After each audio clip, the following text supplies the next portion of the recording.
You just told Stephanie that gosh, I wish I was white. Hello guys, how are you doing? I hope you are doing great. So this video is about races in the school with kids.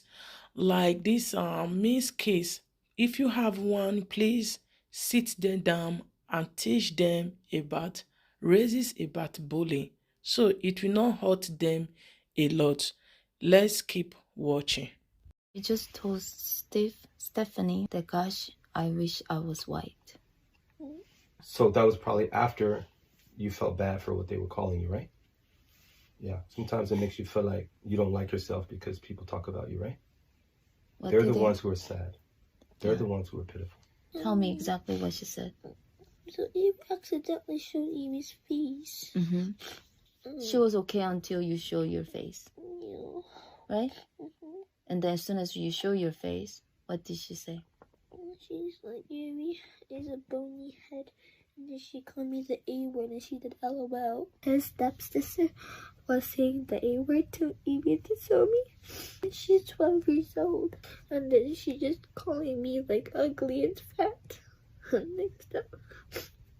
Alright, call them. I've said before that a lot of white people only care about racism and cultural appropriation when it concerns black people and literally no other race. And I have a story for y'all. I had this friend who's Nigerian who does like hair braiding for her living, like that's her job, and she was based in KL in Malaysia. And I was living in Singapore, but I was going up to KL for something and I said, hey, I'm really interested in getting braids. Would you do my hair? And she said, yes, I will give you braids. And she sent me like a bunch of inspiration pictures and like price quotations and stuff. And so I was looking at these pictures one day when I was out with one of my friends who's American.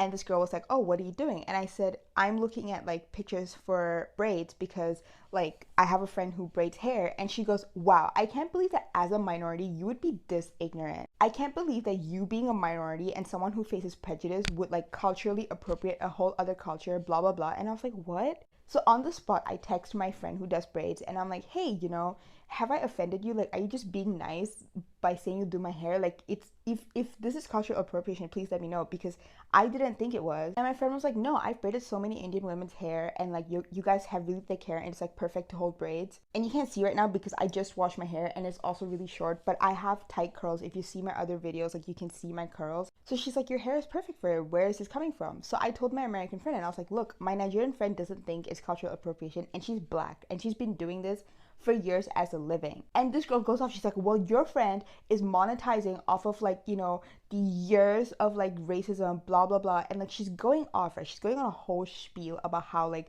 this is cultural appropriation and I'm a bad person for perpetuating it. Shortly after, this American girl and I stopped being friends because we had a lot of difference in views on a lot of different things. And I never got my hair braided because my friend actually got a job offer and moved quite suddenly to a different country. So like it never happened.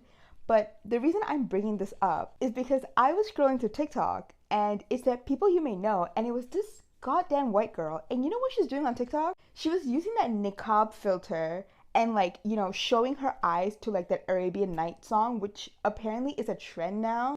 And I'm like, bestie, how are you gonna go off on me for like half an hour for wanting to get braids in my hair?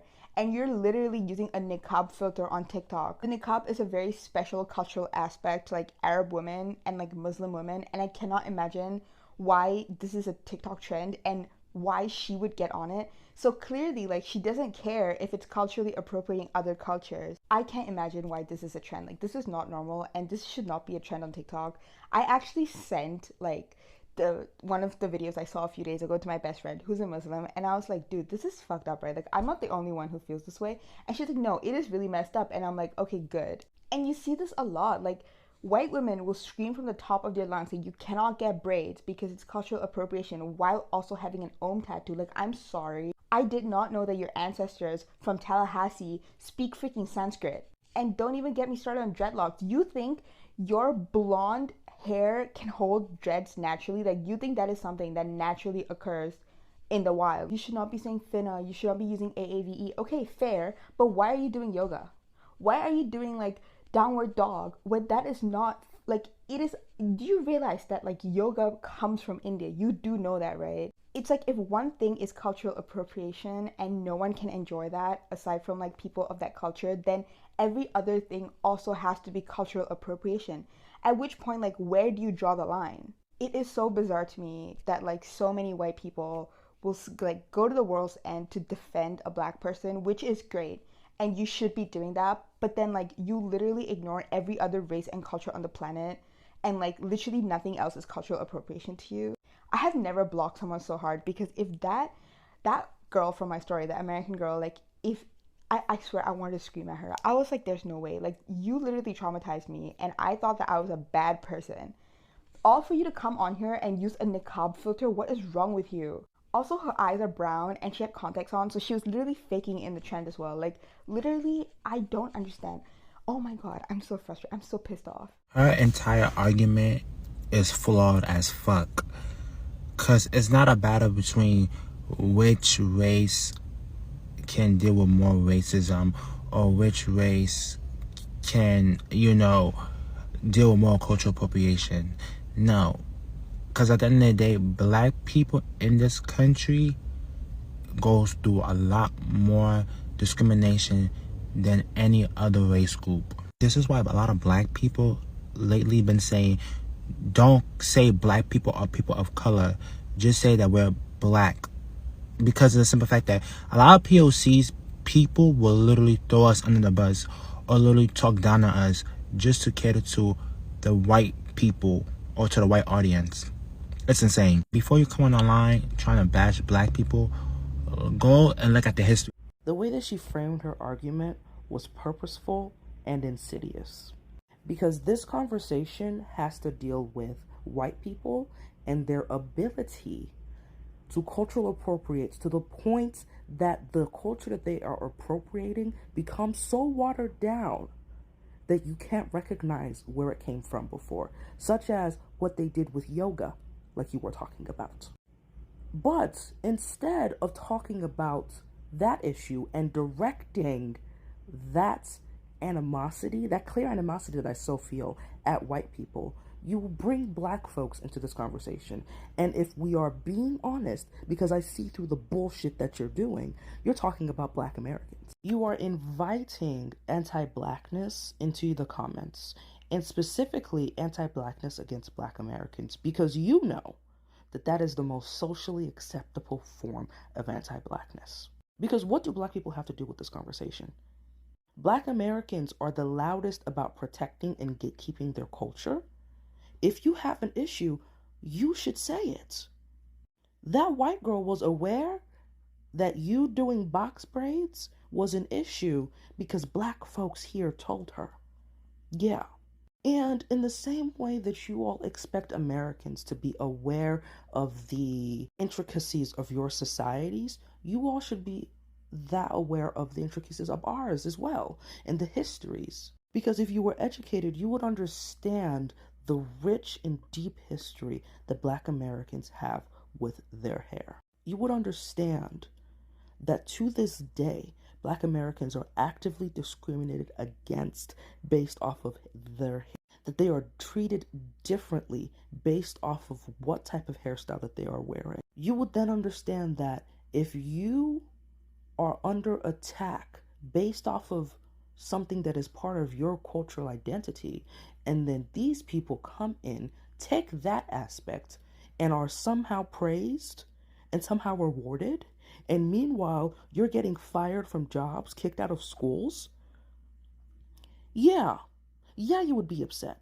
There is obviously some underlying animosity towards black Americans in your hearts, and I want you to go and seek help, because this video was unnecessary. You could have talked about that white girl by herself. You did not have to bring up black folks into this conversation. Tears Become Weapons is a profound chapter in Ruby Hamad's book, White Tears, Brown Scars, so I just had to stitch this video and share some words from it.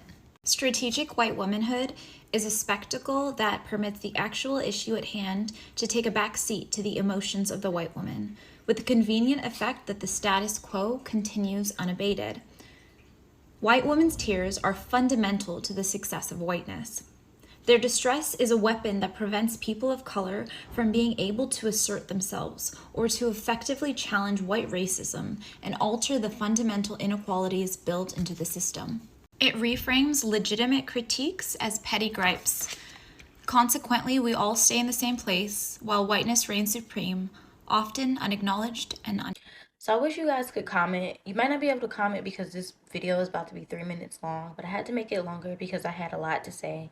If you want to reply to me or say something or make a little comment, feel free to do it, or to stitch it to give like your opinion about it, because I'm going to leave the duets and stitches on if I'm able to. I'm not sure if I'm able to because the video will be long.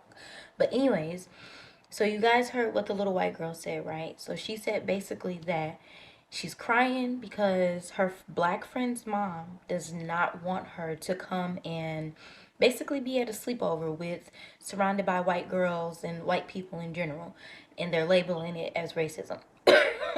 It's not racism and it's not prejudice. Well, maybe it might be prejudice, but I understand the mom's fear.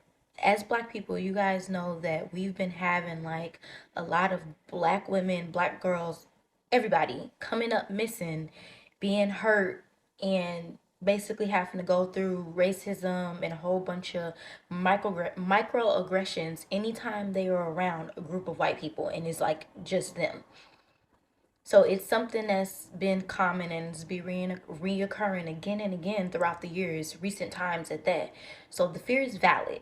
What I think the mom should have done, instead of posting that on TikTok and saying this is what racism looks like, and then gaslighting the black parent by putting those tags in the video under the comment, wasn't okay. What she should have did is she should have called that parent, told her that everything is fine, it would be okay, and that her daughter is safe, and that she understands why she's worried.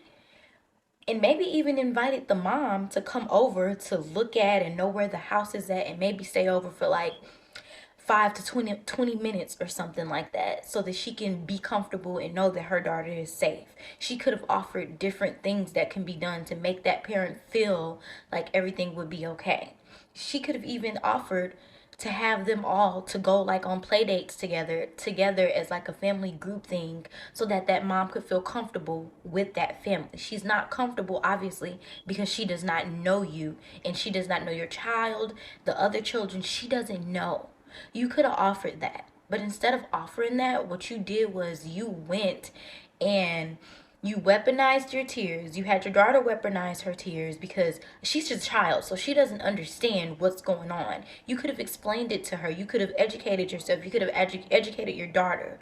But instead, you decided to turn it into a racism thing when that's not what it is.